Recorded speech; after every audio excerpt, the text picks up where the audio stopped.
ಸದ್ಗುರು ಶ್ರೀ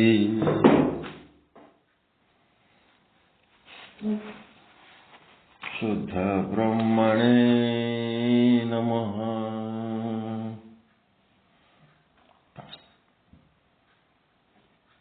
ಸಮಸ್ತ ಶುದ್ಧ ಬ್ರಹ್ಮ ಸ್ವರೂಪರಲ್ಲಿ ಅನಂತ ಅನಂತ ಪ್ರಣಾಮಗಳು.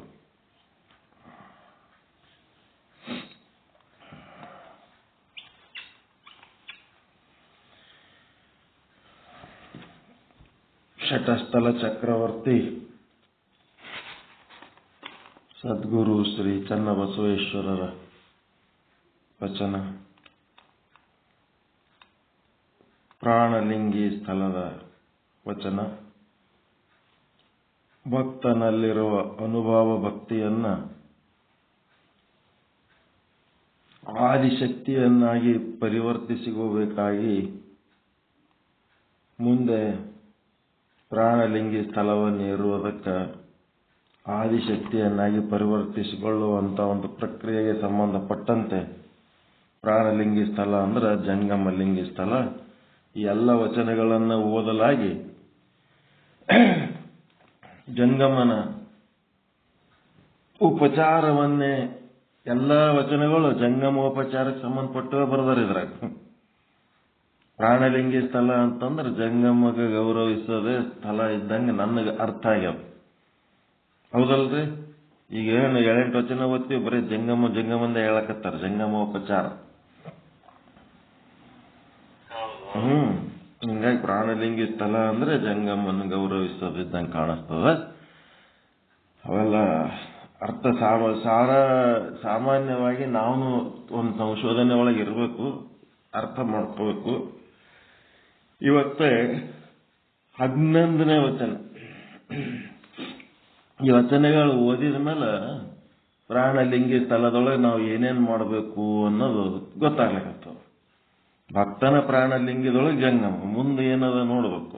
ಮಹೇಶನ ಪ್ರಾಣಲಿಂಗಿ ಸ್ಥಳ, ಪ್ರಸಾದಿಯ ಪ್ರಾಣಲಿಂಗಿ ಸ್ಥಳ, ಹಿಂಗೆಲ್ಲ ಇರ್ತಾವ.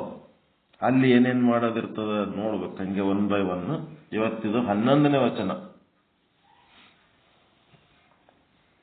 ಜಂಗಮ ಭಕ್ತನು ಹೆಂಗಂದ್ರ ಚಿನ್ನದಂತೆ, ಕಬ್ಬಿಣದಂತೆ, ಶ್ರೀಗಂಧದಂತೆ ಇರಬೇಕಯ್ಯ. ಜಂಗಮರ ಭಕ್ತ ಅಂದ್ರೆ ಹೆಂಗಿರಬೇಕು? ಗುರುವಿನ ಶಿಷ್ಯ ಅಂತಾರಲ್ಲ, ಅಪ್ಪನ ಮಗ. ಗುರುವಿನ ಶಿಷ್ಯ, ಅಪ್ಪನ ಮಗ. ಹಂಗ ಜಂಗಮ ಭಕ್ತ ಹೆಂಗಿರ್ಬೇಕಪ್ಪ ಅಂತ ಹೇಳಕತ್ತಾರ. ನಿನ್ನೆ ಜಂಗಮ ಏನ್ ಮಾಡಿದ್ರೆ ಸುಮ್ಮನೆ ಇರಬೇಕು. ಹೊಯ್ದಡೆ, ಬೈದಡೆ, ಕೋಪಿಸಿದಡೆ, ನಿಂದಿಸಿದಡೆ, ಅಳಲಿಸಿದಡೆ, ಬಳಲಿಸಿದಡೆ, ಹುರುಡಿಸಿದಡೆ, ಹೊರಡಿಸಿದಡೆ, ಏನಂದ್ರೂ ಎಲ್ಲ ತಳ್ಕೊಂಡು ಇದೆಲ್ಲ ನನಗೇನು ನನ್ನ ಉದ್ಧಾರಕ್ಕಾಗೆ ಮಾಡ್ಲಿಕ್ಕತ್ತಾರ ಅಂತ ತಿಳ್ಕೊಬೇಕಂತ ನಿನ್ನೆ ವಚನ ಇತ್ತು. ಅದರಂಗೆ ಇಲ್ಲಿ ಅದನ್ನೇ ಮುಂದುವರೆದು ಇನ್ನೊಂದು ವಚನ ಹೇಳಕತ್ತಾರೆ ಕಾಣಿಸ್ತದೆ. ಏನಂದ್ರ ಚಿನ್ನದಂತೆ, ಕಬ್ಬಿಣದಂತೆ, ಶ್ರೀಗಂಧದಂತೆ ಇರಬೇಕು. ಭಕ್ತ ಹೆಂಗಿರ್ಬೇಕು? ಚಿನ್ನದಂತೆ ಇರಬೇಕು. ಚಿನ್ನದ ಗುಣ ಏನು? ಅದೆಂತೆಂದೊಡೆ ಆ ಚಿನ್ನವು ಕಾಸಿದೊಡೆ, ಕರಗಿಸಿದೊಡೆ, ನಿಗುಚಿದೊಡೆ, ಆಮೇಲೆ ಪುಟವ ನಿಕ್ಕಿದೊಡೆ. ಕರಗಿಸ್ತಾರ, ಅದು ಹೆಂಗು ಕರಗಿಸ್ತಾರ ಅಂತೇಳಿ ಅವು ಮುರಿತಾರಲ್ರಿ, ಪಟ ಪಟ ಆಭರಣಗಳು ಮುರಿತಾರ. ಮತ್ತೇನ್ ಮಾಡ್ತಿರ್ತಾರ, ಅದ್ರೊಳಗಿನು ಅವು ಹರಳುಗಳು ಏನಾರಿದ್ರಿ ಇವತ್ತಿಕ್ಕಿ ಕಟಿಂಗ್ ಪ್ಲೇಯರ್ ಕಿತ್ತಿ ತೆಗೆದು ಬಿಡ್ತಾರ. ಏನೇನೋ ಮಾಡ್ತಿರ್ತಾರ ಬಂಗಾರ ಆಭರಣಕ್ಕೆ. ಚಿನ್ನವ ಕಾಸಿದೊಡೆ, ಕರಗಿಸಿದೊಡೆ, ನಿಗುಚಿದೊಡೆ, ಆಮೇಲೆ ಪುಟವ ನಿಕ್ಕಿದೊಡೆ. ಬೆಂಕಿಯಾಗಿ ಹಾಕಿದ್ರು ಸಹಿತ ಬಣ್ಣ ಅಧಿಕ ಒಪ್ಪುದಲ್ಲದೆ ಕಿರಿದಾಗದು ನೋಡಿರೋ. ಆ ಬಂಗಾರದ ಬಣ್ಣ ಇನ್ನೂ ಹೆಚ್ಚಾಕೋತೆ ಹೋಗ್ತದ ಹೊರತು ಡಿಮ್ ಆಗಂಗಿಲ್ಲ ಅಂತ ಭಕ್ತ ಹೆಂಗಿರ್ಬೇಕು, ಭಕ್ತಿ ಉಳ್ಳಂತ ಭಕ್ತ ಹೆಂಗಿರ್ಬೇಕಂದ್ರೆ ಹಿಂಗಿರ್ಬೇಕು ಅಂತ. ಅಂದ್ರೆ ನನಗೆ ಬೆಂಕಿ ಹಚ್ಚಾರ, ಸುಟ್ಟಾರ, ನನಗೆ ಅದು ಮಾಡ್ಯಾರ, ಇದು ಮಾಡ್ಯಾರ ಅಂತ ಹೇಳ್ಕೊತಾನ ಆದ್ರೆ ನಾವು ಜಂಗಮ ಭಕ್ತ ಅಲ್ಲವೇ ಅಲ್ಲ. ಭಕ್ತ ಅಲ್ಲ ಅಂತಂದ್ರೆ ಏನು? ಭವಿ. ಭವಿ ಅಂದ್ರೆ ಬ್ಯಾಡ್ ಮ್ಯಾನ್, ಕೆಟ್ಟವ. ಅವನ ಬಳಿ ಪ್ರೀತಿ ಇಲ್ಲ, ದ್ವೇಷ ಆದ, ದಯೆ ಇಲ್ಲ, ಕಠೋರತೆ ಆದ, ಮತ್ತೆ ಕ್ಷಮೆ ಇಲ್ಲ, ಅವನಿಗೆ ಇವು ಸುಧಾರಿಸ್ಕೊಳ್ಳಕ್ಕೆ ಟೈಮೇ ಕೊಡಂಗಿಲ್ಲ, ಬರೇ ಶಿಕ್ಷೆ ಕೊಟ್ಟು ಅವನಿಗೆ ನಾಶ ಮಾಡಂತ ಕೆಲಸ, ಮತ್ತೆ ಪರೋಪಕಾರ ಇಲ್ಲ, ಸದ್ಗುಣಗಳು ಇಲ್ಲದವನ ಲಕ್ಷಣಗಳು ಇವೆಲ್ಲ ಯಾರ್ದು? ಭವಿ ಲಕ್ಷಣ. ಆದರೆ ಜಂಗಮನ ಭಕ್ತನ ಲಕ್ಷಣ ಬಂಗಾರದಂಗಿರ್ಬೇಕು. ಬೆಂಕಿಗೆ ಹಾಕಿ ಸುಟ್ರು ಇನ್ನ ಬಣ್ಣ ಹೆಚ್ಚಾಕೋತ ಹೋಗ್ಬೇಕೆ ಹೊರತು ಕಡಿಮೆ ಆಗಬಾರ್ದು, ಹಂಗಿರ್ಬೇಕಂತ. ಇವರು ನನ್ನನ್ನೇಕೆ ಗಾಸಿ ಮಾಡಿದರು ಎನ್ನದು, ಹಂಗನ್ನಲಾಗದು ನೋಡಿರೇ. ಹಂಗನ್ನಂಗಿಲ್ಲ. ಇವ್ರು ಯಾಕೆ ನಾನು ಹಿಂಗ್ ಮಾಡಿದ್ರು ಅಂತ ಅನ್ನಂಗಿಲ್ಲ. ಜಂಗಮರ ಬಗ್ಗೆ, ಗುರುಗಳ ಬಗ್ಗೆ, ಮತ್ತೆ ದೇವರ ಬಗ್ಗೆ. ಗುರು ಲಿಂಗ, ಜಂಗಮ ಅಂದ್ರೆ ಲಿಂಗ ಅಂದ್ರೆ ದೇವರು. ದೇವರು ಸಹಿತ ಒಂದೊಂದು ಸಾರಿ ನಮ್ಮ ಬದುಕಿನೊಳಗೆ ಕಷ್ಟಗಳನ್ನು ತಂದು ಒಡ್ಡತನ. ಅವಾಗ ನಾವು ಬಂಗಾರ ಹೆಂಗ ಬೆಂಕಿ ಹಾಕಿದ್ರೆ ಇನ್ನ ಇಷ್ಟು ನೋಡ್ರಿ. ಆತ್ಮೋನ್ನತಿ ಅಂದ್ರೆ ಹೆಂಗಿರ್ತದೆ, ಎಂತ ವಚನ ಅದ ಇದು, ಹೌದಾ ಇಲ್ಲ? ಭಾರಿ ಪವರ್ಫುಲ್ ವಚನ ಅದಲ್ರಿ ಇದು. ಗುರುಲಿಂಗ ಜಂಗಮರಿಂದ ಉಂಟಾದ ಕಷ್ಟವನ್ನು ಎದುರಿಸಿದ್ರ ಬಂಗಾರದ ಹಾಕಿದ ಬೆಂಕಿ ಆದಂಗಾಗಿ ಇನ್ನೂ ಬಂಗಾರದ ಬಣ್ಣ ಹೆಚ್ಚಾಗಕ್ಕೆ ಹೊರತು ಕಡಿಮೆ ಬರದುತ್ತ.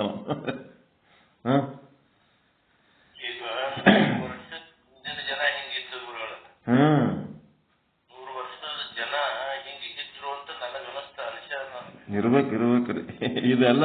ಈಗ ಯಾರು ಇಂಥವ್ರು ಇಲ್ಲ. ಚೈನಾ ಸಿಸ್ಟಮ್, ಚೈನಾ ಮಾಲ್ ಯೂಸ್ ಅಂಡ್ ಥ್ರೋ, ಮುರಿತಂದ್ರೆ ಒಗದ್ ಬಿಡೋದು ಅಷ್ಟೇ. ಹಳಿ ಮಂದಿ ನೋಡಿದ್ರೆ ನಮ್ಮ ಅಪ್ಪಂದು, ನಮ್ಮ ಮುತ್ತನ ಕಾಲಕ್ಕ ಅವಾಗಿನ ಜನರಿಗೆ ನೋಡಿದ್ವಿ. ಈ ಭಾವನೆಗಳು ಇದ್ದು ಇರ್ತಾವಲ್ಲ. ನಿಮಗಿಲ್ಲೇನು? ನಿಮಗಿಲ್ಲ. ಈ ವಚನ ಅಪ್ಪ ಇದ್ದಂಗೆ ಇದೀರಿ, ನೀವೇನ್ ಕಡಿಮೆ ಇದೀರಿ? ನೀವೇ ಮಹಾತ್ಮ ಗಾಂಧಿ ಇದ್ದಂಗೆ ಇದೀರಿ ಈಗ ನಮಗ್. ನೀವ್ ಅದಿರಿ ಉಳ್ದವ್ರೆಲ್ಲ ನಮ್ಮದ್ರಾಗ ಈಗೇನು ಉಳ್ದಿರಲ್ಲ, ಎಲ್ಲರೂ ಇಂಥವ್ರೆ ಉಳ್ದಿರಿ. ಈಗ ಇನ್ನೇನು ಮಾಡಕ್ಕಾಗಲ್ಲ. ನೋ, ಇಷ್ಟೇ. ಇದಕ್ಕಿಂತ ಹೆಚ್ಚು ಏನು ಮಾಡಕ್ಕಾಗಲ್ಲ. ಎಷ್ಟೊತ್ತು ಫಿಲ್ಟರ್ ಮಾಡ್ಬೇಕು, ಏನ್ ಫಿಲ್ಟರ್ ಮಾಡಿದ್ರು ಮುಗಿತ್, ಮತ್ತೆ ಅದೇ ಬರ್ತದೆ. ಹಂಗಾಗಿಬಿಡುತ್ತೆ ಈಗ. ಅಷ್ಟು ಚಲೋ ಆಗಿದೆ ಈಗ. ನೆಕ್ಸ್ಟ್ ಏನಪ್ಪಾ ಅಂತಂದ್ರೆ, ಆ ಕಬ್ಬು ಏನಷ್ಟೇ ಕಬ್ಬಿನಂತೆ. ಕಬ್ಬು ಅಂದ್ರೆ ಚಿನ್ನದಂತೆ, ಕಬ್ಬಿನಂತೆ ಕಬ್ಬು. ಆ ಕಬ್ಬು ಕಡಿದೊಡೆ, ಖಂಡಿಸಿದೊಡೆ, ಗಾಣದಲ್ಲಿಕ್ಕಿ ಹಿಂಡಿ ಹಿಳಿಚಿದೊಡೆ, ಬಂದ ರಸವ ಸುಟ್ಟಡೆ. ಹೇಗೆ ನಾನಾ ಪ್ರಕಾರದಲ್ಲಿ ಸಾಯಸಂಗೊಳಿಸಿದೊಡೆ. ಮಿಗೆ ಮಧುರವಾಗಿರ್ಪುದಲ್ಲದೆ ವಿಷವಾಗದು ನೋಡಿರೆ. ಅದು ರಸ ಹಿಂಡಿದ್ರ, ಕಬ್ಬು ಕಡಿದ್ರ ಅದ್ರ ರಸ ಮತ್ತ ಇನ್ನೊಂದಿಟ್ಟು ಸುಟ್ಟಕ್ಕೆ ಬೆಲ್ಲ ಮಾಡಿದ್ರೆ, ಸಕ್ಕರೆ ಮಾಡಿದ್ರೆ ಇನ್ನ ಇಟ್ಟು ರುಚಿನೇ ಆಗ್ತದ ಹೊರತು ವಿಷ ಆಗಂಗಿಲ್ಲ. ಏನು ವಚನಪ್ಪ ಇದು. ವಿಷವಾಗದು ನೋಡಿರೆ, ಮಿಗೆ ಮಧುರವಾಗಿರ್ಪುದಲ್ಲದೆ ವಿಷವಾಗದು ನೋಡಿರೆ. ಮತ್ತೆ ಶ್ರೀಗಂಧ ಹೆಂಗಪ್ಪ? ಶ್ರೀಗಂಧದ ಕೊರಡನ್ನ ಕೊರೆದಡೆ, ಅರೆದಡೆ, ಪೂಸಿಕೊಂಡಡೆ, ಬೆಂಕಿ ಒಳಗೆ ಹಾಕಿದಡೆಯು ಪರಿಮಳ ಘನವಪ್ಪುದಲ್ಲದೆ ದುರ್ಗಂಧವಾಗದು. ನಾನಾ ಪರಿಯಲ್ಲಿ ನನ್ನನ್ನೇಕೆ ನೋಯಿಸಿದರೆಂದು ತನ್ನಲ್ಲಿ ದುಃಖಗೊಳ್ಳದು ನೋಡಿರೆ. ಏನಪ್ಪ ಹಿಂಗ್ ತ್ರಾಸ ಕೊಡ್ಲಕತ್ತಾರಲ್ಲ ಅಂತೇಳಿ ಅದು ದುಃಖನೇ ಪಡಂಗಿಲ್ಲ ಅಂತ. ಗುರುಲಿಂಗ ಜಂಗಮರ ಒಂದು ಸಹವಾಸದಿಂದ ಉಂಟಾಗುವ ತಾಪಗಳೇನವ ಅವೆಲ್ಲ ತಪಸ್ಸಂತ ತಿಳ್ಕೋಬೇಕು. ಅದು ತಾಪ ಮಾಡ್ಕೊಂಡೀವಿ ಅಂತಂದ್ರ ಹಾಳಾಗಿ ಹೋಗೋ ಲಕ್ಷಣ. ಅದು ತಪಸ್ಸು ಅಂತಂದ್ರ ಉದ್ಧಾರ ಆಗೋ ಲಕ್ಷಣ. ಹಿಂಗಾಗಿ ತಪಸ್ಸು ಅಂತ ತಿಳ್ಕೋಬೇಕು ಅಂತವ್ರು ಹಿಡ್ಕೊಂಡು ಹೋಗ್ಬೇಕಾದ್ರ.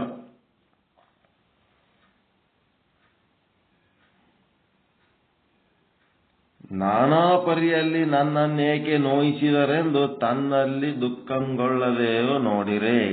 ಇದು ಕಾರಣ ಆ ಚಿನ್ನದಂತೆ, ಆ ಕಬ್ಬಿನಂತೆ, ಆ ಶ್ರೀಗಂಧದಂತೆ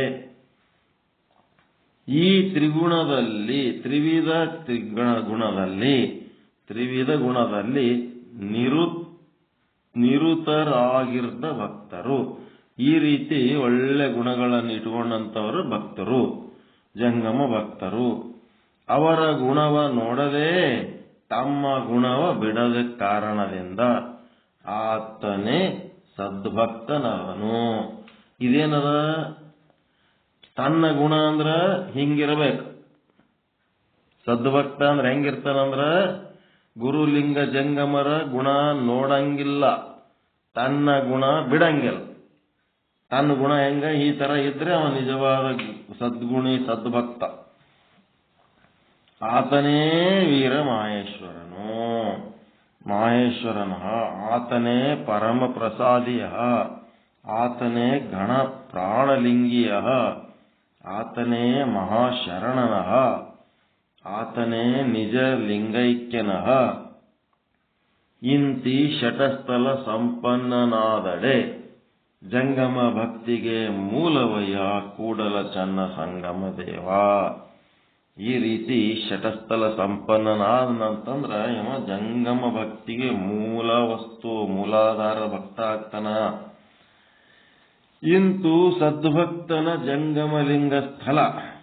ಇದು ಇನ್ನು ಮುಂದೇನಪ್ಪ ಅಂದ್ರ ಪ್ರಾಣಲಿಂಗಿ ಆಯ್ತಲ್ಲ, ಪ್ರಾಣಲಿಂಗಿಗೆ ಜಂಗಮಲಿಂಗಿ ಸ್ಥಳ ಅಂದ್ರು ಇದು ಜಂಗಮಲಿಂಗಿ ಸ್ಥಳ ಅಂದ್ರೆ ಹಿಂಗದ. ಮುಂದೆ ಭಕ್ತನ ಪ್ರಸಾದ ಲಿಂಗಿ ಸ್ಥಳ ಅಂದ್ರ ಭಕ್ತನ ಶರಣ ಸ್ಥಳಕ್ಕೆ ಹೋಗೋದು ಹೆಂಗ ಅಂತ. ಆ ಭಕ್ತ ಶರಣ ಸ್ಥಳಕ್ಕೆ ಹೋಗ್ಬೇಕಾದ್ರೆ ಏನ್ ಮಾಡಬೇಕು ಅನ್ನೋದು ಮುಂದೆ ಅಂತಾರೆ. ಅದು ಮತ್ತೆ ನಾಳೆ ನೋಡೋಣ. ಒಂದು ಸೆಟ್ ಭಕ್ತನ ಜ್ಞಾನಿ ಸ್ಥಳ, ಭಕ್ತನ ಭಕ್ತ, ಭಕ್ತನ ಮಹೇಶ, ಭಕ್ತನ ಪ್ರಸಾದಿ, ಭಕ್ತನ ಪ್ರಾಣಲಿಂಗಿ ಮುಗಿತು. ಭಕ್ತನ ಶರಣಕ್ಕೆ ಹೋಗ್ಲಕತ್ತೀವಿ. ಭಕ್ತನ ಐಕ್ಯ ಮುಗಿಸಿಬಿಟ್ಟೇವಂತಂದ್ರೆ ಭಕ್ತ ಸ್ಥಳದೊಳಗೆ ಶಟಸ್ಥಲ ಮುಗಿಸ್ದಂಗ ಆಗ್ತದೆ. ಇನ್ನೊಂದು 2-3 ದಿನದಾಗ ಆಗ್ತದೆ, ನೋಡ್ಬೇಕು ಅದೇನದ.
ಓಂ ಸದ್ಗುರು ಶ್ರೀ ಶುದ್ಧ ಬ್ರಹ್ಮಣೇ ನಮಃ.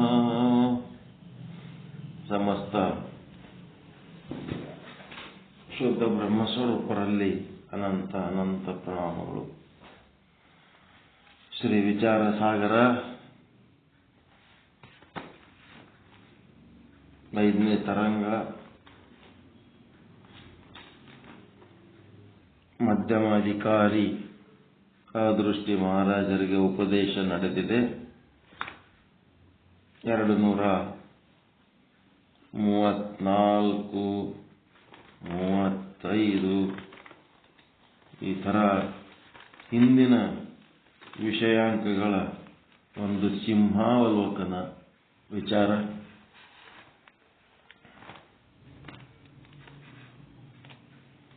ನಿನ್ನೆ ತನಕ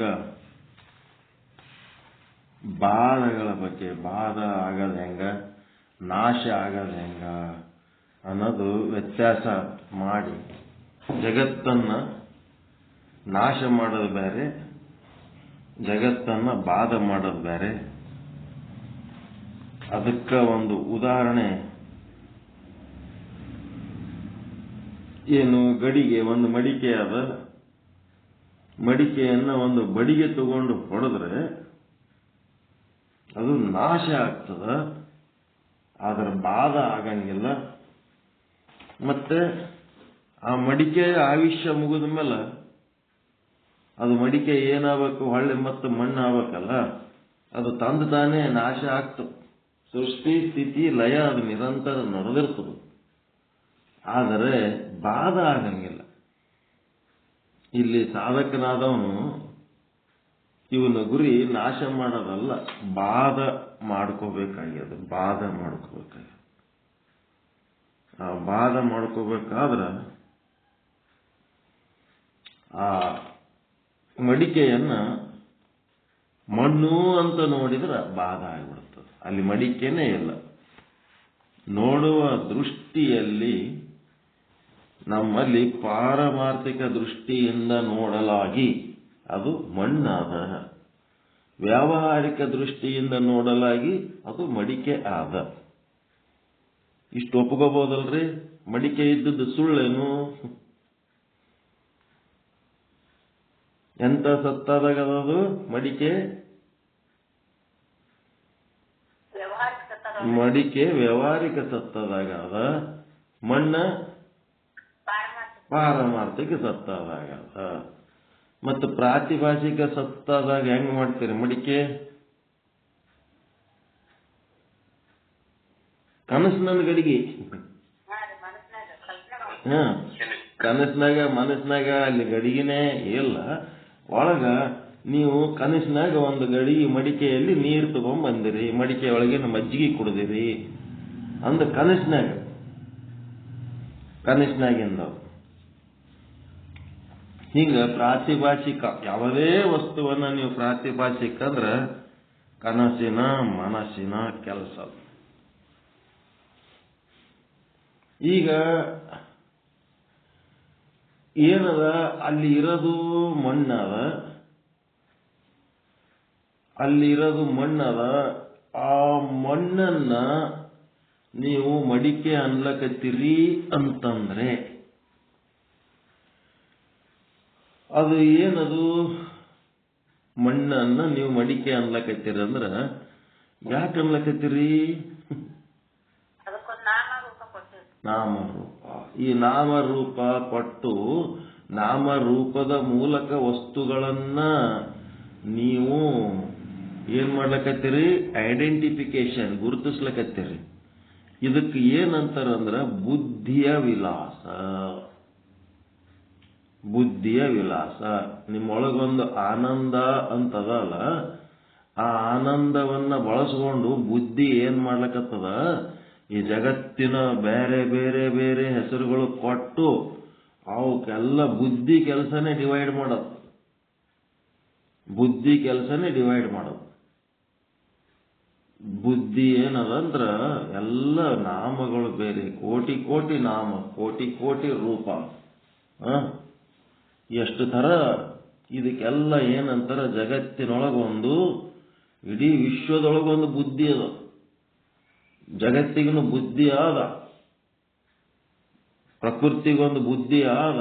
ಆ ಬುದ್ಧಿ ಇದ್ದದ್ದಕ್ಕ ಒಬ್ಬರಿದ್ದಂಗೆ ಇನ್ನೊಬ್ರಿಲ್ಲ, ಒಬ್ಬರಿದ್ದಂಗೆ ಇನ್ನೊಬ್ರಿಲ್ಲ. ಆ ಬುದ್ಧಿ ಕಾರಣನೇ ನಾವು ಇಷ್ಟೆಲ್ಲ ಬೇರೆ ಬೇರೆ, ನಮ್ಮ ಆಕಾರ, ರೂಪ, ಮನಸ್ಸು, ಗುಣ ಎಲ್ಲ ವ್ಯತ್ಯಾಸ. ಈಗ ಒಂದು ನೀವು ಲಾಕ್ ತಯಾರು ಮಾಡೋ ಕಂಪ್ನಿ ಅವ್ರ ಅಂತ ತಿಳ್ಕೊಳ್ರಿ. ಕೀಲಿ ತಯಾರು ಮಾಡೋ ಕಂಪ್ನಿ, ಲಾಕ್ ಕೀ ಗೊತ್ತಾಯ್ತವ, ಬೀಗ. ಮತ್ತ ನೀವು ದಿನ ಲಕ್ಷಗಟ್ಲೆ ಲಾಕುಗಳ ತಯಾರು ಮಾಡ್ತೀರಿ, ಒಂದೇ ಬೀಗ ಇತ್ತಂದ್ರೆ ಹೆಂಗ್ ಮಾಡ್ತೀರಿ? ಎಷ್ಟು ಲಾಕ್ ತಯಾರು ಮಾಡ್ತೀರಿ ಅಷ್ಟು ತರ ಬೀಗಗಳು ಮಾಡ್ಬೇಕಿಲ್ಲ, ಬೇರೆ ಬೇರೆ ಬೇರೆ ಬೀಗಗಳು.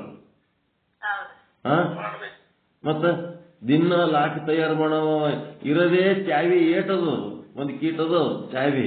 ಅಷ್ಟ್ರಿಗೆ ಎಷ್ಟು ಲಾಕುಗಳು ಮಾಡ್ತಾನ, ಎಷ್ಟು ಡಿಸೈನ್. ಒಂದು ಲಾಕ್, ಒಂದು ಕೀಲಿ ಇನ್ನೊಂದು ಕಚ್ಚಲಾರ್ದಂಗೆ ಮಾಡ್ತಾನ. ಎಂತ ಬುದ್ಧಿ ಇರ್ಬೇಕದು, ಬುದ್ಧಿ ಕೆಲಸ ಹೌದಲ್ಲ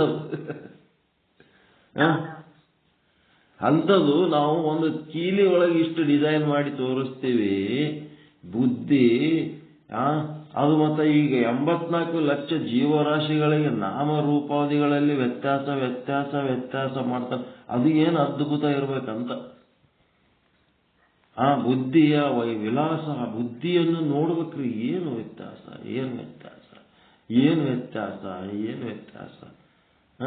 ಒಂದೇ ಗಿಡದೊಳಗಿಂದು ಒಂದೇ ಟೊಂಗೆ ಒಳಗಿನ 1-2 ಎಲೆಗಳು ತಗೊಂಡು ಒಂದು ಪುಸ್ತಕನಾಗ ಇಟ್ಟು ಮರ್ತು ಬಿಡ್ಬೇಕು 1 ವಾರ, ಅದೆಲ್ಲ ಒಣಗಿ ಬಿಡ್ತದೆ. ಆಮೇಲೆ ಅದ ಹಸಿರು ಪದಾರ್ಥವನ್ನ ನೀವು ಹಿಂಗ ಉದುರಿಸಿಬಿಟ್ರಿ ಅಂತಂದ್ರ ಆ ಎಲೆಯ ಅಸ್ಥಿ ಪಂಜರ ಏನಿರ್ತದಲ್ಲ ಅದರೊಳಗ ಒಂದೇ ಡಿಸೈನ್ ಇಲ್ಲವೇ ಇಲ್ಲ. ಏಟ್ ಎಲೆ ಅದಾವ ಅಷ್ಟು ಡಿಸೈನ್. ಏನು ಬುದ್ಧಿ ಇದು? ಪ್ರಕೃತಿಯ ಬುದ್ಧಿ.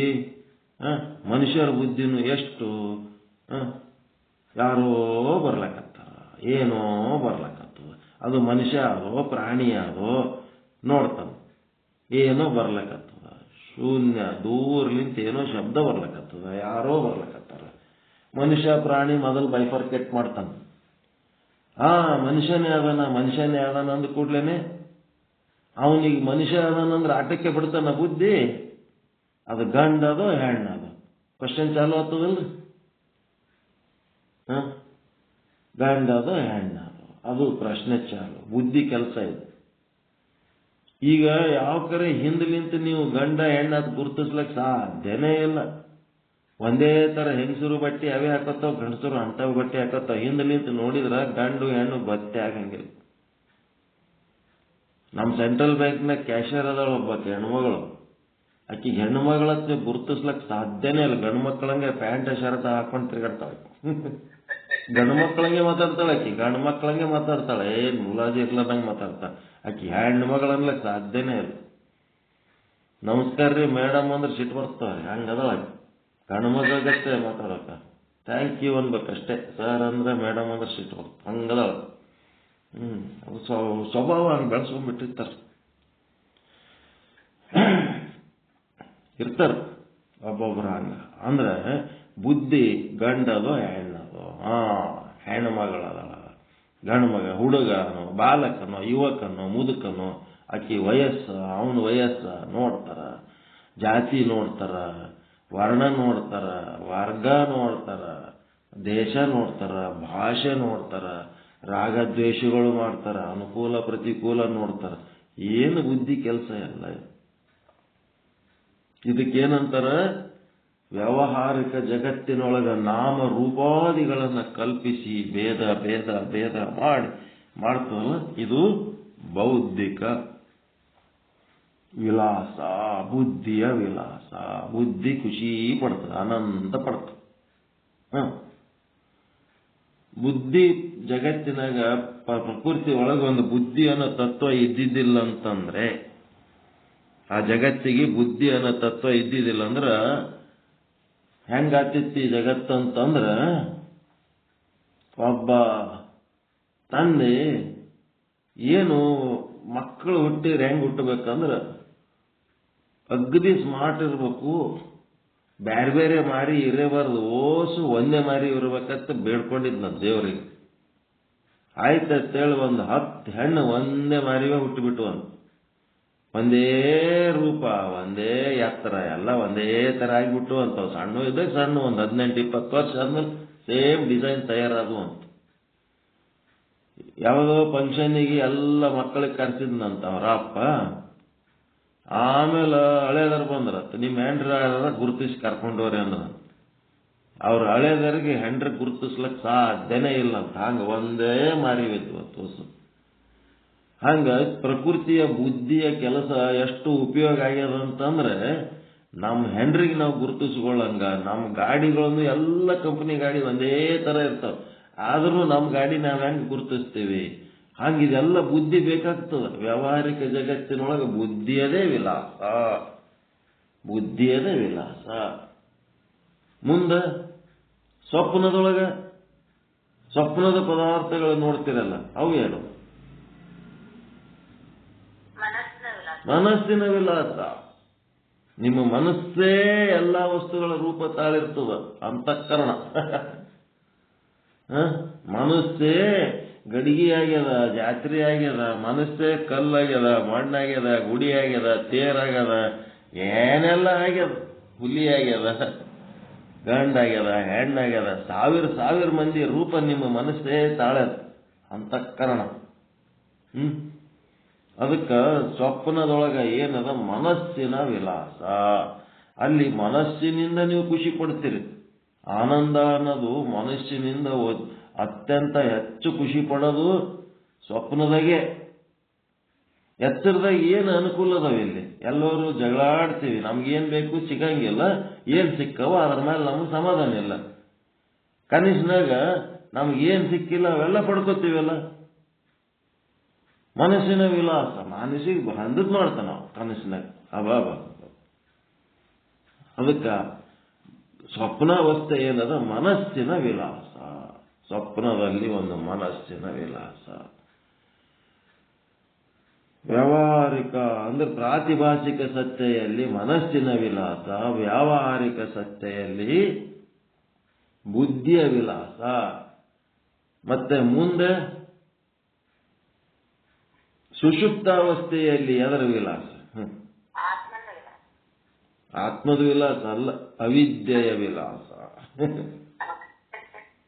ಏನು ಗೊತ್ತಿಲ್ಲದಂಗಿರ, ಏನೇನು ಗೊತ್ತಿಲ್ಲ, ಆಜು ಬಾಜು ಯಾರ್ಯಾರು ಇಲ್ಲ, ಏನೇನು ಇಲ್ಲ.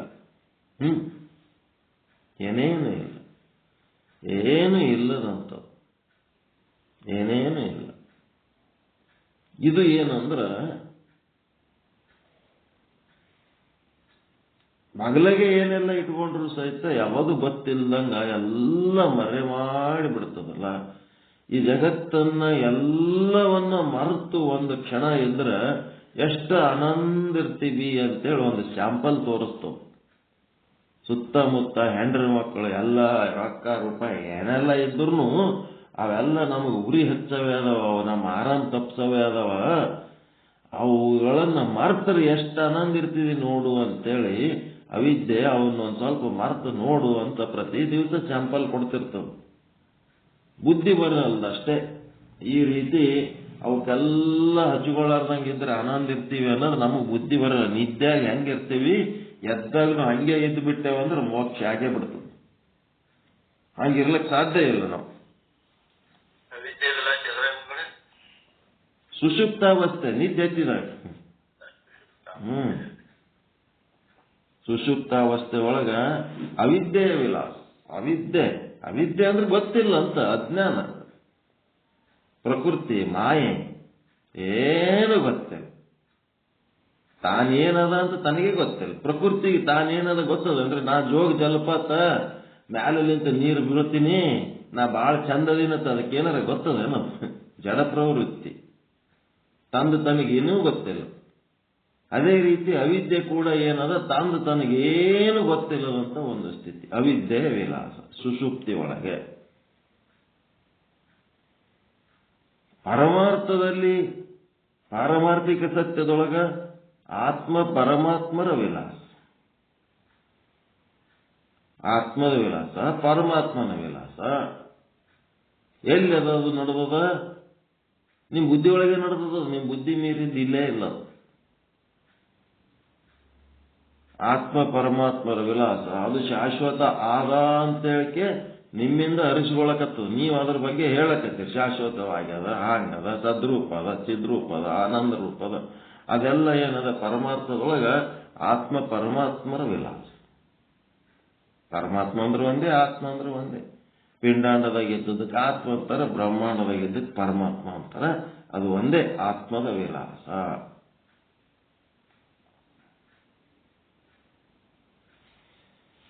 ಈ ರೀತಿ ವಿಲಾಸಗಳದವು. ಅವುದ್ರದೇ ಆನಂದ, ಆತ್ಮ ಪರಮಾತ್ಮರ ಆನಂದ.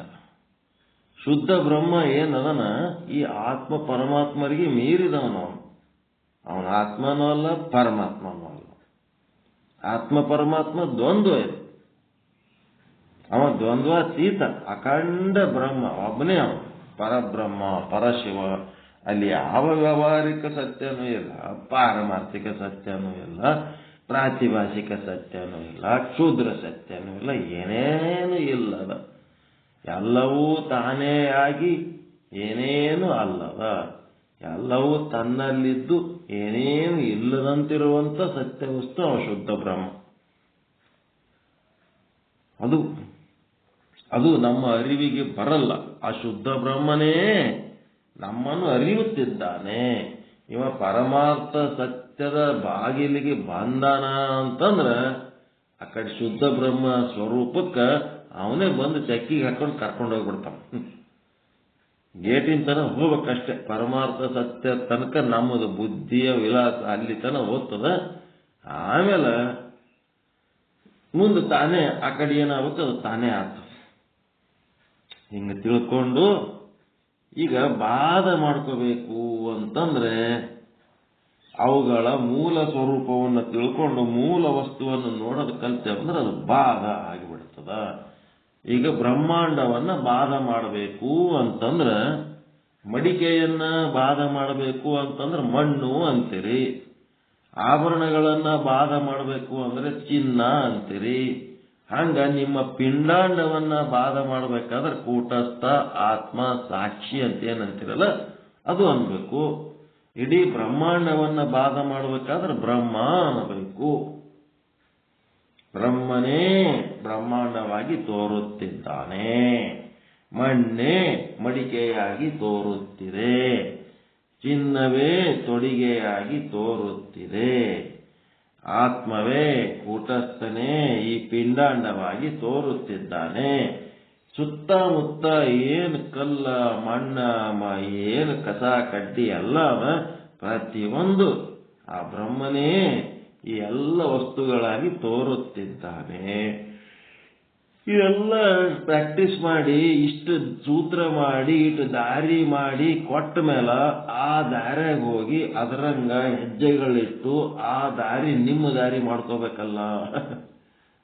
ಇದು ರೂಢಿ ನೀವು ಮಾಡ್ಕೋಬೇಕು. ಇಷ್ಟು ತುದಿಗೆ ಒಯ್ದು ಮುಟ್ಟಿಸಿದ ಮೇಲೆ ಮುಂದಿನದ್ರಾಗ ನಿಮ್ಮ ಕೆಲಸನೇ ಇರ್ತದೆ. ನಮ್ದು ಇರಂಗಿಲ್ಲ. ನಿಮ್ಮ ಪಾತ್ರ ನೀವು ವಹಿಸ್ಲೇಬೇಕಾಗ್ತದೆ. ನಿಮ್ಮ ಪಾತ್ರ ನಾವು ವಹಿಸ್ಲಿಕ್ಕೆ ಆಗಂಗಿಲ್ಲ. ನಮ್ಮ ಪಾತ್ರ ನಮ್ಮದು, ನಿಮ್ಮ ಪಾತ್ರ ನಿಮ್ಮದು. ಎಲ್ಲ ನಮ್ಮ ಒಂದೊಂದು ಮನಿ ಇದ್ದಂಗಪ್ಪ. ನಮ್ಮ ಮನ್ಯಾಗ ಲೈಟ್ ಹಾಕೊಂಡ್ರ ನಿಮ್ಮ ಮನೇನ ಕತ್ಲು ಹೋಗ್ತದೇನು? ನಿಮ್ದೊಂದು ಮನಿ, ನಮ್ದೊಂದು ಮನಿ, ಎಲ್ಲರದು ಮನಿಗಳು.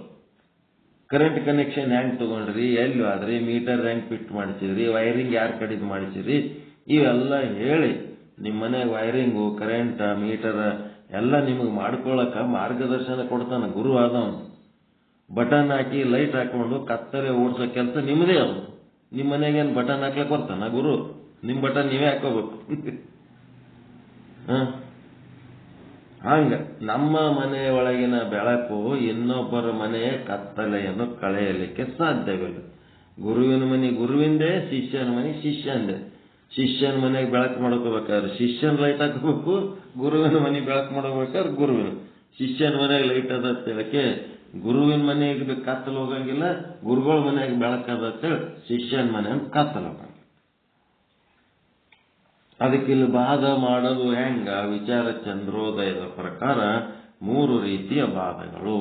ಒಂದು ಶಾಸ್ತ್ರೀಯ ಬಾಧ, ಇನ್ನೊಂದು ಯುಕ್ತಿಕ ಬಾಧ. ಯುಕ್ತಿಕ ಯೌ ಎರಲವ ಯೌ ಅಂತಿರಲ್ಲ, ಅದು ಯೌಕ್ತಿಕ ಬಾಧ. 3ನೇದು ಅಪರೋಕ್ಷ ಬಾಧ. 3 ರೀತಿ ಬಾಧಗಳು. ಅದರೊಳಗೆ ಬಾಧ ಅಂದ್ರೆ ಏನು ಅಂತಂದ್ರೆ ಮಿಥ್ಯಾ ಅಂತ ನಿಶ್ಚಯ ಮಾಡಿಕೊಳ್ಳೋದು. ಮಿಥ್ಯಾ ಅಂತೇಳಿ ನಿಶ್ಚಯ ಮಾಡಿಕೊಳ್ಳೋದಕ್ಕೆ ಬಾಧ. ಗಡಿಗೆ ಅಲ್ಲ, ಇದು ಗಡಿಗೆ ಮಿಥ್ಯ ಆದ. ಅಲ್ಲಿ ಏನೋ ಒಂದು ಸತ್ಯ ಆದ, ಮಣ್ಣೆ ಸತ್ಯ ಆದ. ಈ ರೀತಿ ತಿಳ್ಕೋಬೇಕು. ಶಾಸ್ತ್ರೀಯ ಬಾಧ ಅಂದ್ರೆ ಶಾಸ್ತ್ರಗಳ ಪ್ರಮಾಣಗಳ ಮೂಲಕವಾಗಿ. ಶಾಸ್ತ್ರೀಯ ಬಾಧ ಅಂದ್ರೆ ಶಾಸ್ತ್ರಗಳ ಪ್ರಮಾಣಗಳ ಮೂಲಕವಾಗಿ ಮಿಥ್ಯಾ ಅಂತ ನಿಶ್ಚಯ ಮಾಡುವುದು. ಶಾಸ್ತ್ರದೊಳಗೆ ಓದಿ ಇಲ್ಲಿ ಹೇಳ್ತಾರಲ್ಲ, ಗುರು ಶಾಸ್ತ್ರದಾಗ ಇದ್ದದೇ ಪಾಠ ಹೇಳೋ ಮಾಸ್ತರ್ ಹೇಳ್ತಿರ್ತಾನೆ. ಈ ಶಾಸ್ತ್ರದ ಪ್ರಕಾರ ಮಿಥ್ಯಾ ಅಂತ ಹೇಳೋದು. ಮಾಯಾ ಮಾತ್ರಮಿದಂ ದ್ವೈತಂ ಅದ್ವೈತಂ ಪರಮಾರ್ಥತಃ. ಇದು ಬರ್ಕೋಬೇಕಿದು ಸೂತ್ರ, ವೇದವಾಕ್ಯ ಇದು. ಮಾಯಾ ಮಾತ್ರಂ ಇದಂ ದ್ವೈತಂ, ಮಾಯಾ ಮಾತ್ರಂ ಇದಂ, ಪೂರ್ಣಮಿದಂ ಅಂತಿರಲ್ಲ ಹಂಗ. ಮಾಯಾ ಮಾತ್ರಂ ಇದಂ ದ್ವೈತಂ ಅದ್ವೈತಂ ಪರಮಾರ್ಥತಃ. ತಂ ತಹ ಬರಿತಿರಲ್ಲ ಹಂಗ, ಪರಮಾರ್ಥ ಅಂತ ಬರೆದು ಮುಂದೆ ತಹ. ಮಾಯಾ ಮಾತ್ರಂ ಇದಂ ದ್ವೈತಂ ಅದ್ವೈತಂ ಪರಮಾರ್ಥತಃ. ಈಶ್ವರ ಸೃಷ್ಟಿ. ಈಶ್ವರ ಸೃಷ್ಟಿ ಏನಪ್ಪ? ಅನೇಕ ಪ್ರಕಾರವಾಗಿ ತೋರುತ್ತಿರುವುದು. ಈಶ್ವರ ಸೃಷ್ಟಿ ಅನೇಕ ಪ್ರಕಾರವಾಗಿ ತೋರುತ್ತಿರುವುದು. ಅದು ಏನದ? ಸತ್ಯದ ಮಿಥ್ಯದ? ಅನೇಕ ಪ್ರಕಾರವಾಗಿ ತೋರೋದು ಹೆಂಗ? ಮಿಥ್ಯದ. ಅದು ಮಾಯಾ ಮಾತ್ರ, ಮಾಯಾ ಮಾತ್ರವಾಗಿದೆ, ಅದು ಸತ್ಯವಲ್ಲ. ಹಿಂಗೆ ಜಗತ್ತಿನಾಗ ಏನ್ ನೋಡ್ತೀರಿ? ಇದೆಲ್ಲ ಮಾಯಾ ಮಾತ್ರವಿದೆ, ಇದು ಸತ್ಯವಲ್ಲ. ಆಯ್ತು ಬಿಡಪ್ಪ, ತೋರ್ತಾ ಇರೋದು ಸತ್ಯ ಅಲ್ಲ ಖರೆ, ಅಲ್ಲಿ ಇರೋದರೆ ಏನದ? ಹಾಗಾದರೆ ಸತ್ಯ ಯಾವುದು? ಅದಕ್ಕೆ ಅದ್ವೈತಂ ಪರಮಾರ್ಥತಃ. ಒಂದನೇ ಸಾಲಿನ ಅರ್ಥ ಮಾಯಾ ಮಾತ್ರಮಿದಂ ದ್ವೈತಂ ಅಂತಂದ್ರೆ ಈಶ್ವರ ಸೃಷ್ಟಿ ಅನೇಕ ಪ್ರಕಾರವಾಗಿ ತೋರುತ್ತಿರುವುದು ಮಾಯಾ ಮಾತ್ರವಾಗಿದೆ, ಅದು ಸತ್ಯವಲ್ಲ.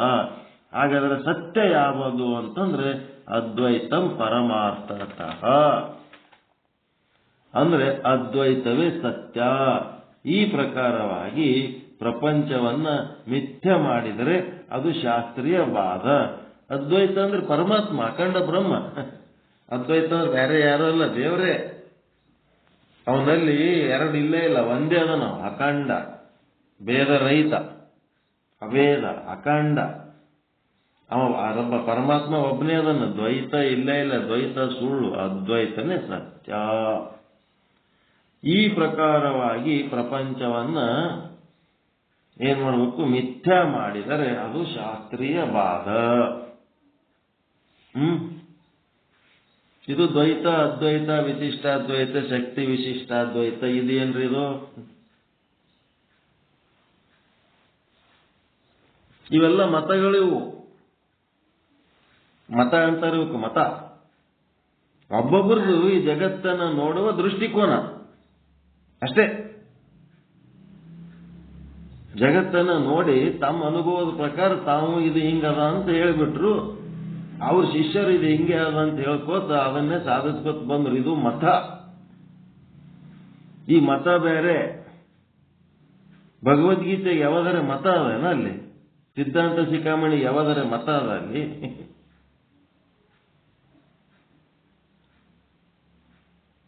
ಮತ ಅಲ್ಲ. ಧರ್ಮ ಗ್ರಂಥಗಳು ಬೇರೆ, ಮತಗಳು ಬೇರೆ. ಇವು ತಿಳ್ಕೋಬೇಕು. ಧರ್ಮ ಗ್ರಂಥಗಳಂತ ಏನದವ, ಅವು ಮತಗಳಲ್ಲ. ಇವೆಲ್ಲ ಏನದ? ಇವು ಮತಗಳು. ದ್ವೈತ, ಅದ್ವೈತ, ವಿಶಿಷ್ಟಾದ್ವೈತ, ಶಕ್ತಿ ವಿಶಿಷ್ಟಾದ್ವೈತ, ಇದು ಮತ. ಸಿದ್ಧಾಂತ ಶಿಖಾಮಣಿ ಒಳಗ ತ್ಯಾಗಾಂಗ, ಭೋಗಾಂಗ, ಯೋಗಾಂಗ. ತ್ಯಾಗದೊಳಗ ಕರ್ಮ, ಭೋಗಾಂಗದೊಳಗ ಉಪಾಸನೆ, ಯೋಗಾಂಗದೊಳಗ ಜ್ಞಾನ. ಭಗವದ್ಗೀತೆ ಒಳಗ ಮೊದಲು 6 ಅಧ್ಯಾಯಗಳು ಕರ್ಮ, ಮಧ್ಯದ 6 ಅಧ್ಯಾಯಗಳು ಉಪಾಸನೆ, ಕೊನೆಯ 6 ಅಧ್ಯಾಯಗಳು ಜ್ಞಾನ. ಹಂಗ ಅಲ್ಲೇನದ? ಧರ್ಮ.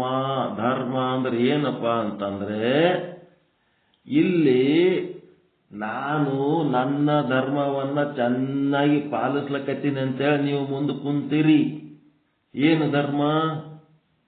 ವಕ್ರ ಧರ್ಮ. ನಾನು ಇಲ್ಲೇನ್ ಮಾಡ್ಲಕತ್ತೀನಿ? ಪಾಠ ಹೇಳಕತ್ತೀನಿ. ಪಾಠ ಹೇಳುವವನು ಪಾಠ ಹೇಳುವ ಧರ್ಮ. ನೀವು ಮುಂದೆ ಕೇಳಕತ್ತೀರಲ್ಲ, ನಿಮಗೆ ಚೆನ್ನಾಗಿ ಕೇಳಲಕ್ಕೆ ಬರ್ತದಂತೇಳಿ ಮುಂದೆ ಕೂತು ಕೇಳಲಕತ್ತೀರಿ. ಕೇಳಕ್ ಬರ್ಲಾರ್ದವ್ರು ಎದ್ದೋಗ್ಬಿಡ್ತಾರ. ನಿಮ್ದು ಯಾವ ಧರ್ಮ?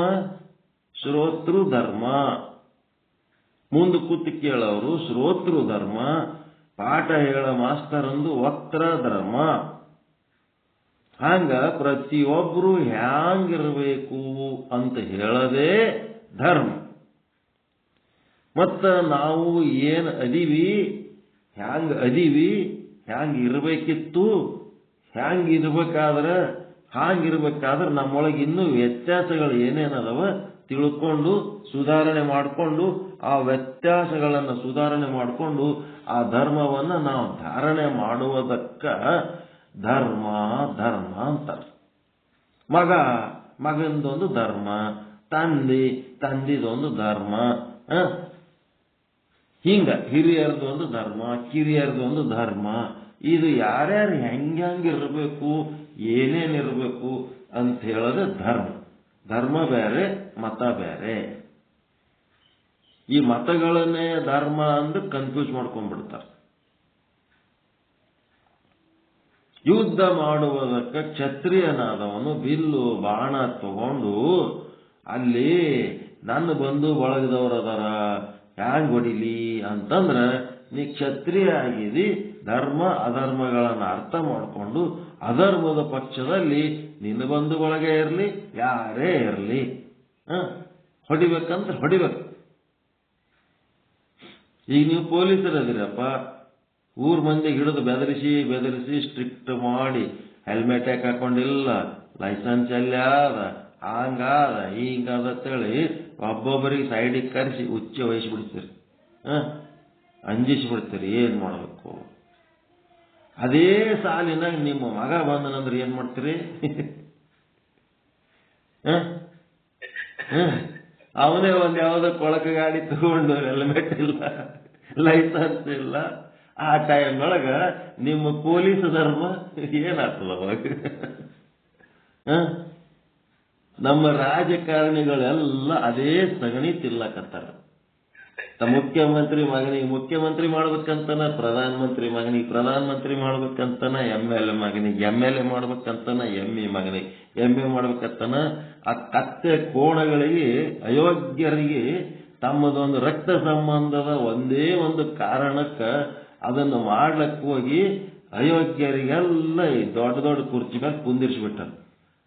ಮತ್ತ ಮಠಾಧೀಶರು ಸಹಿತ ಎಷ್ಟೋ ಮಂದಿ ತಮ್ಮ ಬಂಧು ಬಳಗದವರಿಗೆ ಮಾಡ್ಲಕ್ಕತ್ತು ಅವು ಅಯೋಗ್ಯರಿಗೆ ಸಹಿತ ದೊಡ್ಡ ದೊಡ್ಡ ಮಠ ಪೀಠದ ಮೇಲೆ ಕುಂದಿರಿಸಿ ಅವು ಧರ್ಮ ಉಳಿದವೇನವು? ಗುರುವಿನ ಧರ್ಮ ಯಾಕೆ ಹಾಳಾಯ್ತು? ಸ್ವಾರ್ಥಪರವಾದಂತ ವ್ಯಕ್ತಿಗಳನ್ನ ಆಯ್ಕೆ ಮಾಡಿದ್ದೆ. ರಾಜಕಾರಣ ಯಾಕೆ ಹಾಳಾಗತ್ತದ? ಸ್ವಾರ್ಥಪರವಾದ ವ್ಯಕ್ತಿಗಳನ್ನ ಆಯ್ಕೆ ಮಾಡಿ ಅಲ್ಲಿ ಕುಂದಿರಿಸಿದ್ದಕ್ಕೆ. ಯೋಗ್ಯತೆಯನ್ನು ನೋಡಿ ಕುಂದಿರಿಸ್ತಾ ಇಲ್ಲ. ಹೀಗಾಗಿ ಏನಾಯ್ತು? ಧರ್ಮ ಯಾಕೆ ಹಾಳಾಗ್ತದ ಅಂತಂದ್ರ ಎಲ್ಲಿ ಸ್ವಾರ್ಥ ಬಂತು ಅಲ್ಲಿ ಧರ್ಮ ಬಿಟ್ಬಿಡ್ತಾರ. ಮಂದಿ ವಿಷಯ ಏನಾರ ನಿರ್ಣಯ ಮಾಡಕ್ ಭಾರಿ ದೊಡ್ಡ ಕಾನೂನುಗಳು, ರೂಲ್ಸ್ಗಳು ತಮ್ಮದೇ ಬಂದಾಗ ಹಿಂಗ. ಅದಕ್ಕೆ ಇಲ್ಲೇನಾಯ್ತು? ಅದ್ವೈತ ಪರಮಾರ್ಥ, ಆ ಪರಬ್ರಹ್ಮ, ಪರಶಿವ, ಶುದ್ಧ ಬ್ರಹ್ಮ ಅದು ಒಂದೇ ಸತ್ಯ. ನಾನಾ ವಿಧವಾಗಿ ತೋರುವ ಈ ಜಗತ್ತು ಎಲ್ಲ ಮಿಥ್ಯ. ಆ ಬ್ರಹ್ಮನೇ ಇಷ್ಟೆಲ್ಲ ರೂಪ ಆಗಿ ತೋರ್ಲಕತ್ತನ. ಬ್ರಹ್ಮನ ಹೊರತು ಮತ್ತೊಂದು ಯಾವ ವಸ್ತುಗಳು ಇಲ್ಲಿಲ್ಲ, ಎಲ್ಲವೂ ಬ್ರಹ್ಮವೇ, ಬ್ರಹ್ಮಮಯವಾಗಿದೆ. ಇದು ಶಾಸ್ತ್ರೀಯ ಬಾಧ. ಇನ್ನು ಎರಡನೇದೇನು? ಎಷ್ಟು ರೀತಿ ಹೇಳ್ತಾರ, ನಿಮ್ಗೆ ಹೆಂಗ್ ಬೇಕು ಹಂಗ ಬಾಧ ಮಾಡ್ಕೊಳ್ರಿ, ಏನ್ ತೊಂದರೆ ಇಲ್ಲ. ಇನ್ನು ಯೌಕ್ತಿಕ ಬಾಧ,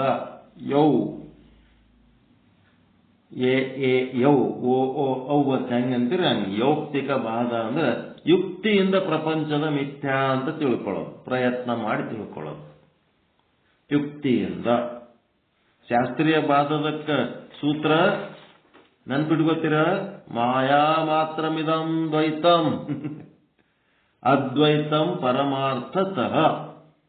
ಈ ವಾಕ್ಯ ನೆನಪಿಟ್ಟುಕೊಂಡು ಜಗತ್ತಿನ ಯಾವುದೇ ವಸ್ತುಗಳ ಮೇಲೆ ನಿಮಗೆ ಅನುಕೂಲ, ಪ್ರತಿಕೂಲ, ರಾಗ, ದ್ವೇಷ, ಭೇದ ಭಾವ ಉಂಟಾಗ್ಲಕತ್ತದಂತಂದ್ರೆ ನೀವೇನ್ ಮಾಡ್ಬೇಕು?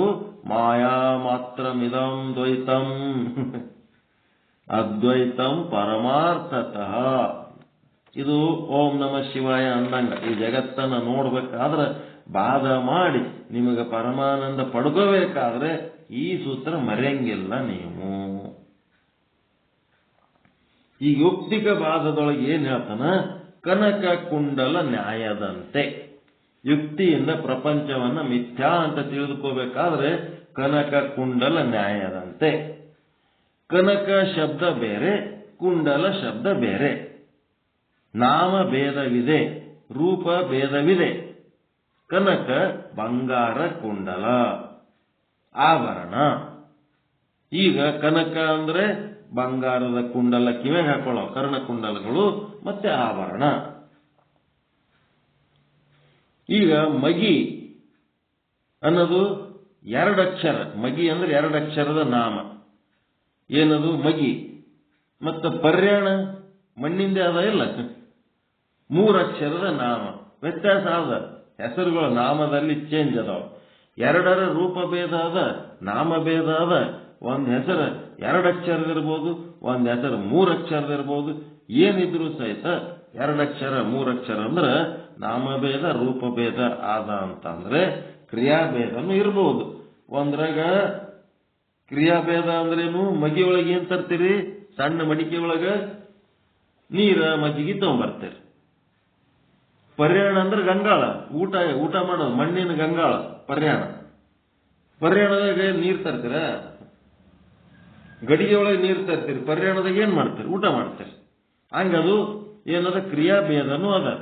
ಮಣ್ಣಿನ ದೃಷ್ಟಿಯಿಂದ ನೋಡಿದರೆ ಎಲ್ಲ ಮಣ್ಣೆ.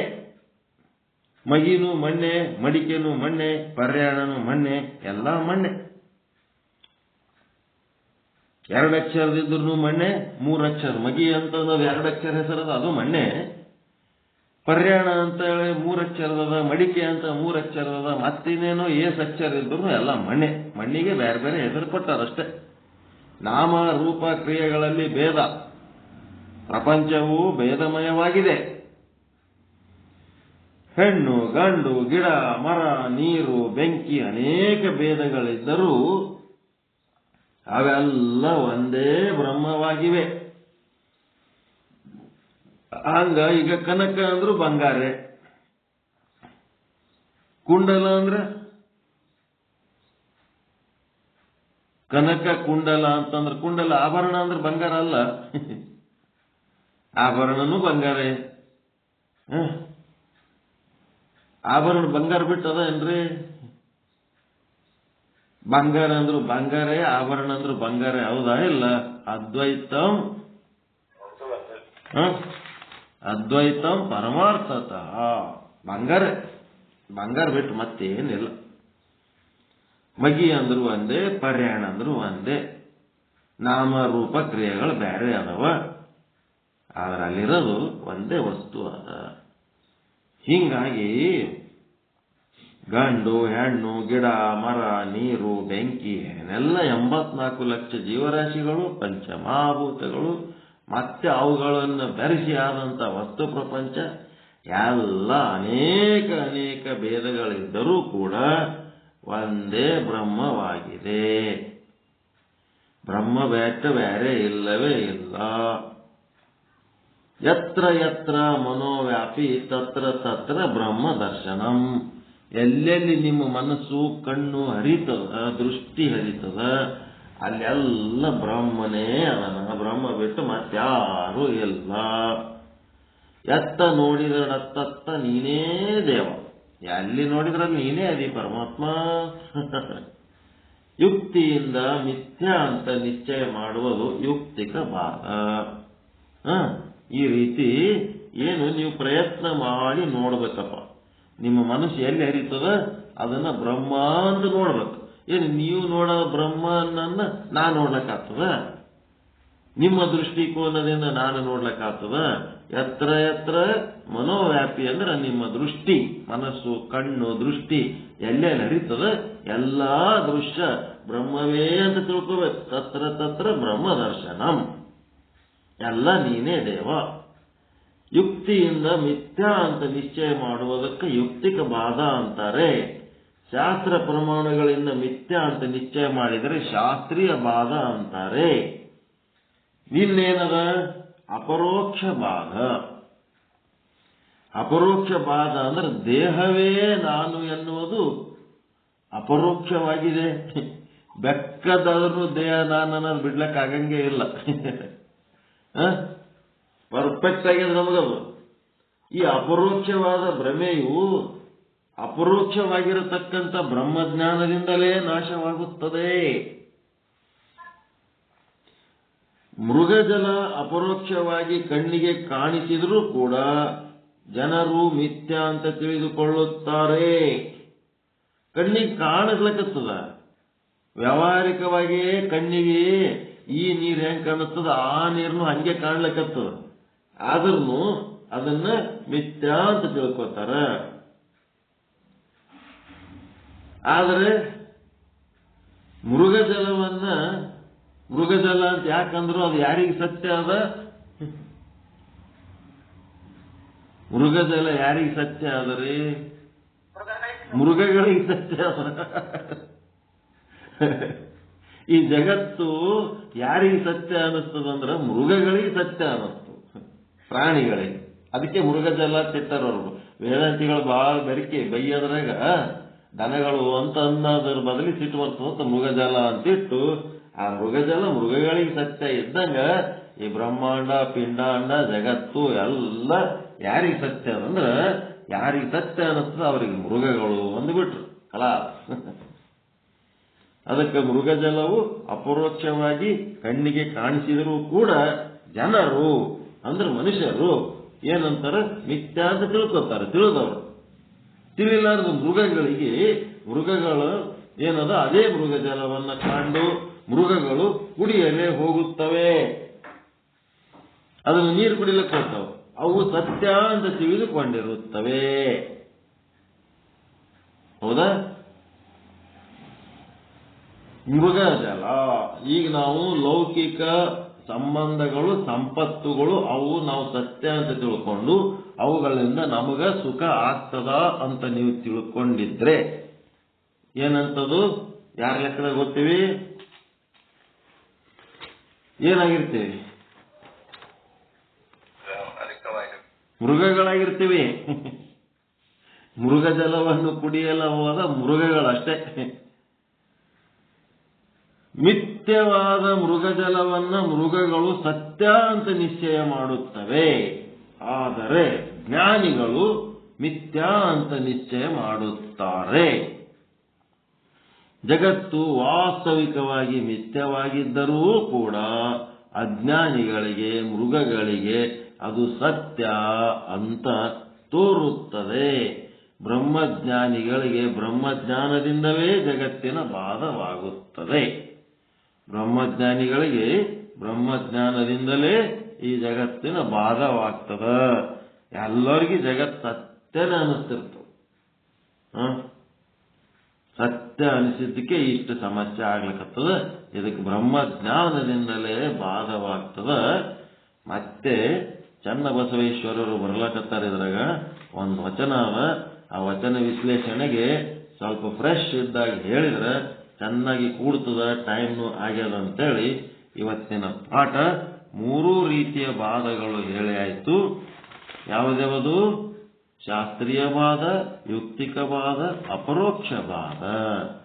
ಅದಕ್ಕೆ ಮೃಗಜಲ ಅಥವಾ ಬ್ರಹ್ಮಾಂಡ ಪಿಂಡಾಂಡ ಇವೆಲ್ಲ ಯಾರಿಗೆ ಸತ್ಯ ಅನ್ನಿಸ್ತವ ಅವರು ಮೃಗಜಲವನ್ನೇ ಸತ್ಯ ಅಂತ ತಿಳಿದು ಆ ನೀರು ಕುಡಿಲಕ್ಕೆ ಹೋದಂತ ಮೃಗಗಳು ಇದ್ದ ಹಾಗೆ ಅನ್ನಂತ ವಿಚಾರ ಹೇಳಿದ್ರು. ಮೃಗಜಲ ಯಾರಿಗೆ ಅದು ಮೃಗಜಲ ಮಿಥ್ಯ, ಅದು ಕುಡಿಲಿಕ್ಕೆ ಬರಂಗಿಲ್ಲ, ಅದು ಕುಡಿದ್ರೆ ಬಾಯಾರಿಕೆ ಹೋಗಂಗಿಲ್ಲ, ಅದು ಕುಡಿಲಕ್ಕೂ ಬರಂಗಿಲ್ಲ ಅಂತ ಯಾರು ತಿಳ್ಕೊಂಡ್ರ ಅವ್ರಿಗೆ ಮನುಷ್ಯರು ಅಂದ್ರು. ಹಂಗ ಈ ಬ್ರಹ್ಮಾಂಡ ಪಿಂಡಾಂಡ ಈ ಜಗತ್ತನ್ನ ಯಾರು ಮಿಥ್ಯ ಅಂತ ತಿಳ್ಕೊಂಡಾರ. ಅದು ಸುಖದ ಸಾಧನವಲ್ಲ, ಅದು ದುಃಖದ ಸಾಧನನೇ ಅಂತ ಹೇಳಿ ಅವಿವೇಕಿಗಳಿಗೆ ದುಃಖವೇ ಸುಖವೆಂದು ಭಾವಿಸುವರು ಅಂತ ಅವಿವೇಕದ ಕಾರಣ, ಅಜ್ಞಾನದ ಕಾರಣ ದುಃಖವೇ ಸುಖ ಅಂತ ಭಾವಿಸಿದ್ದಕ್ಕೆ ಆ ಮೃಗಜಲ ಸತ್ಯ ಅಂತ ಹೋಗೋರೆಲ್ಲ ಮೃಗಗಳು ಅಂತ ಅಂದ್ರು. ಅದಕ್ಕೆ ನಾವೀಗ ಮೃಗಗಳಾಗಬೇಕೋ ತಿಳಿದಂತ ಬ್ರಹ್ಮಜ್ಞಾನಿಗಳಾಗಬೇಕೋ ಅದು ಹ್ಯಾಂಗ ಅನ್ನೋದು ಈ ಒಂದು ಎಂಥ ಬಾಧ ಇದು ಅಪರೋಕ್ಷ ಬಾಧವನ್ನ ಇನ್ನೂ ಗಟ್ಟಿಗೊಳಿಸೋದಕ್ಕೆ ಚನ್ನಬಸವೇಶ್ವರರ ಒಂದು ವಚನದ ಮೂಲಕ ಹೇಳುವವರದರ.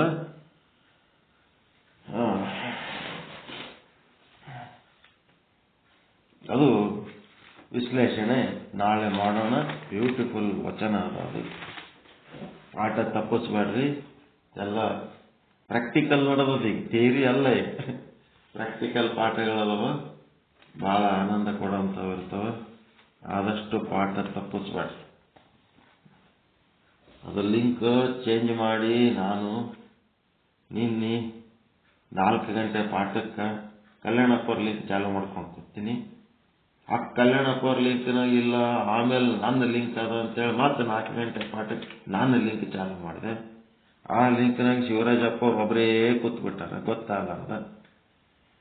ಮುಂದೆ ಈ ಲಿಂಕ್ನು ಅಲ್ಲ, ಇದು ಕಂಬಿ ಪ್ರಕಾಶ್ ಅವ್ರ ಪ್ರವಚನ ಆದ ಅಂತೇಳಿ ಮತ್ತೆ ಕಂಬಿ ಪ್ರಕಾಶ್ ಅವ್ರ ಹೋಲಕ 4ರಿಂದ 4:15 ತನಕ ನರಕ.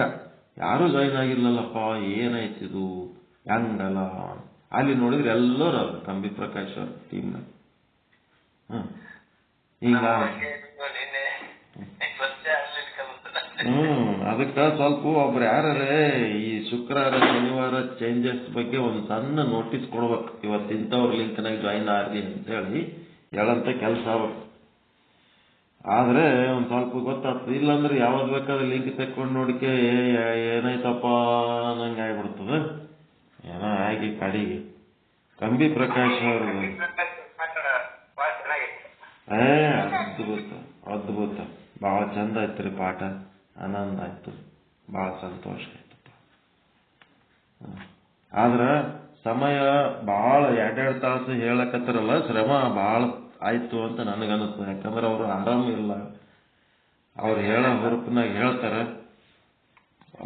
ಇನ್ನೊಬ್ಬರು ಸಪೋರ್ಟ್ ತಗೊಂಡು ಒಬ್ರಿಬ್ಬರಿಗೆ ಹೇಳಕ್ ಅವಕಾಶ ಕೊಟ್ಟು ನಾವು ಇನ್ನೊಬ್ರಿಗೆ ಯಾಕೆ ಹೇಳ್ರಿ ಅಂತೀವಿ ಅಂದ್ರೆ ನಮಗ್ ರೆಸ್ಟ್ ಸಿಗ್ತದ ಅಂತ ಹೇಳ್ತೀವಿ. ಕಂಟಿನ್ಯೂ ಮಾತಾಡಂತಂದ್ರ ಮೊದಲಿನಂಗ ಇಲ್ಲ ನಮಗೂ. ಈಗ ಏನಾರ ಹೇಳಕತ್ತಿದ ಕೂಡ್ಲೇನೆ ಅದು ಬಿಕ್ಕಲ ಕತ್ತಿ ಬಿಡ್ತು.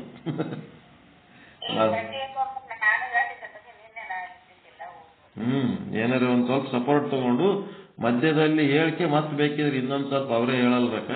ಕಂಟಿನ್ಯೂ ಹೇಳೋದ್ರಿಂದ ಏನಾಗ್ತದ, ಬಹಳ ಶ್ರಮ ಆಗ್ತದ. ಓಕೆ, ಯಾರು ಏನ್ ಹೇಳ್ಬೇಕ ಇವತ್ತಿನ ಪಾಠದ ಬಗ್ಗೆ ಅಭಿಪ್ರಾಯ? ಏನಿಲ್ಲ ಅಂತಂದ್ರೆ ಸಂಕ್ಷಿಪ್ತ ಮಂಗಳಾರತಿ ಮಾಡ್ಬೇಡ.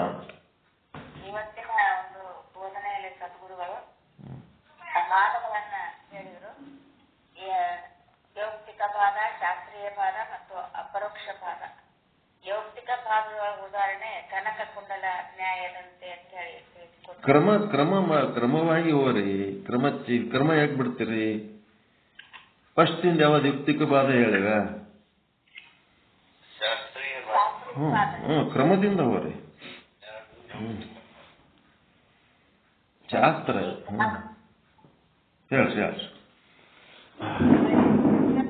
ನೋಡಿದಾಗ ಅದು ನಾಶ ಅನಿಸ್ಕೊತೈತಿ. ಮಡಿಕೆಯನ್ನ ಮಣ್ಣು ಎಂಬ ಒಂದು ಪಾರಮಾರ್ಥಿಕ ದೃಷ್ಟಿಯಿಂದ ನೋಡಿದಾಗ ಅದು ಬಾಧ ಆಗ್ತೈತಿ. ನಾಮರೂಪಗಳಿಂದ ವಸ್ತುಗಳನ್ನ ಗುರುತಿಸುವುದೇ ಬುದ್ಧಿಯ ವಿಲಾಸ. ಬುದ್ಧಿಯ ವಿಲಾಸ ಒಂದು ಉದಾಹರಣೆ ಅಂತಂದ್ರ ಒಂದೇ ಗಿಡದ ಒಂದೇ ಬಗೆಯ ಎಲೆಗಳು ಒಂದೇ ಮತ್ತೊಂದು ಇರುವುದಿಲ್ಲ. ಇದು ಬುದ್ಧಿಯ ವಿಲಾಸ. ಇನ್ನ ಕನಸಿನಲ್ಲಿ ಕಾಣುವ ದೃಶ್ಯಗಳೇ ಮನಸ್ಸಿನ ವಿಲಾಸ. ಸುಷುಪ್ತಿಯೊಳಗ ಅವಿದ್ಯೆಯ ವಿಲಾಸ ಇರ್ತತಿ. ಏನನ್ನೂ ಅಲ್ಲಿ ಅರಿಯುವುದಿಲ್ಲ, ಇದು ಅವಿದ್ಯೆಯ ವಿಲಾಸ. ಇನ್ನು ಪ್ರಾತಿಭಾಸಿಕ ಸತ್ಯ, ಪಾರಮಾರ್ಥಿಕ ಸತ್ಯದಲ್ಲಿ ಆತ್ಮ ಪಾರಮಾರ್ಥಿಕ ಸತ್ಯೊಳಗ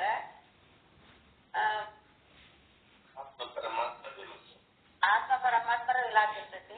ಆತ್ಮ ಪರಮಾತ್ಮರ ಆನಂದ ಯಾವ ಸುಷುಪ್ತಿಯಲ್ಲಿ ಇಲ್ಲ. ಎಲ್ಲವೂ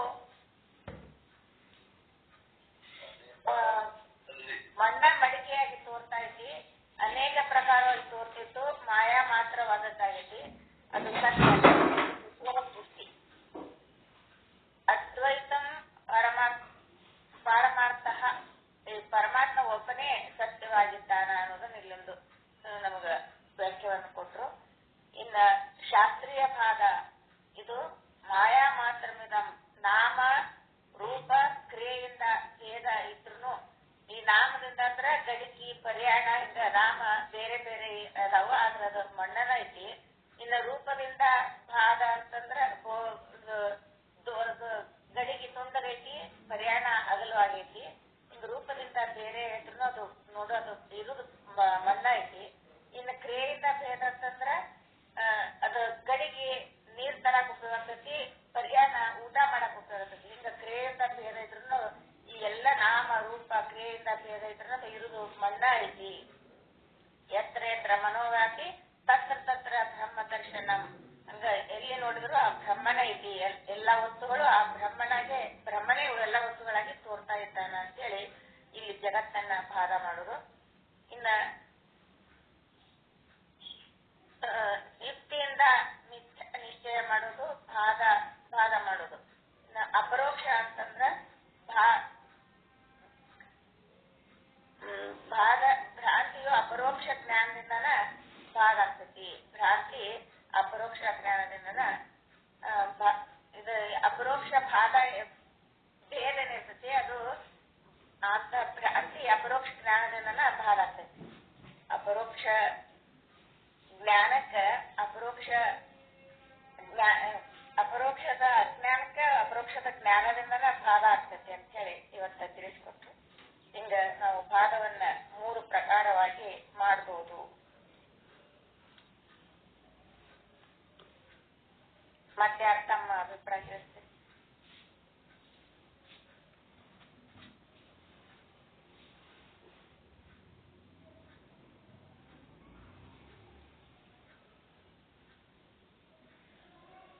ಯಾರಿಲ್ಲ ಮಂಗಳಾಚರಣೆ ಮಾಡಿ ಗೌರಮ್ಮರೇ